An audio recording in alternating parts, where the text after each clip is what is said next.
Hey everyone. Today, we're going to talk about something super important for anyone involved in DeFi: how to avoid buying scam tokens. Whether you're into trading meme coins or searching for promising projects, the first thing you need to do is analyze contracts and charts. This is your foundation for success. I'm going to share some key strategies to help you protect your assets and avoid falling victim to scams. Why analyze tokens? Every day, tons of new tokens are created, especially on Ethereum. Well, a lot of them are just meme coins riding the hype wave, but mixed in with those are scam projects designed to drain investors' money and vanish. Without a proper analysis, you can easily get caught up in these. The first thing you should do is check out the tokens chart. This can quickly tell you if a project is worth considering. For example, if you look at a meme coins chart and it's constantly going up without any dips or corrections, that's a major red flag. This kind of behavior often suggests a scam or that the developer is controlling the liquidity to prevent natural selling. Especially if you see a lot of buying with almost no selling, that's super suspicious. A healthy project will show volatility with big swings up and down as people buy, sell, and take profits. If there's no movement, it's time to dig deeper. Here's a good chart example.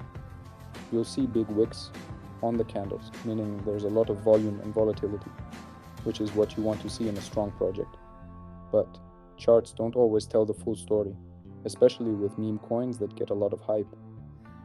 In those cases, you need to look further. Let's analyze. At first glance, the chart looks pretty normal, but in the end, the liquidity gets pulled. Whenever I'm analyzing meme coins, the first thing I do is head to Etherscan and check the creator's contract. This is super important because it gives you an idea of how transparent the project is. There are a few key things to look for. Has the developer renounced ownership, and is the liquidity locked or burned? If liquidity isn't locked or burned, it means the developer can pool funds and disappear at any time. Definitely something to be cautious about. Renouncing ownership is another big indicator. It shows that the developer can't change the contract anymore. But watch out, sometimes they leave hidden functions that let them modify the contract remotely, even after renouncing ownership. If these boxes are ticked, that's a good start. But you need to go deeper and review the contract to make sure there aren't any sneaky functions designed to scam investors. Using tools for better analysis. To get a more detailed view, you can use some great tools. If you're into using bots for trading, they can help you analyze contracts quickly. One example is the TTF bot, which allows you to upload a contract and instantly see important details like the maximum wallet size, blacklisting, max transaction limits, fees, and liquidity status, whether it's burned or locked.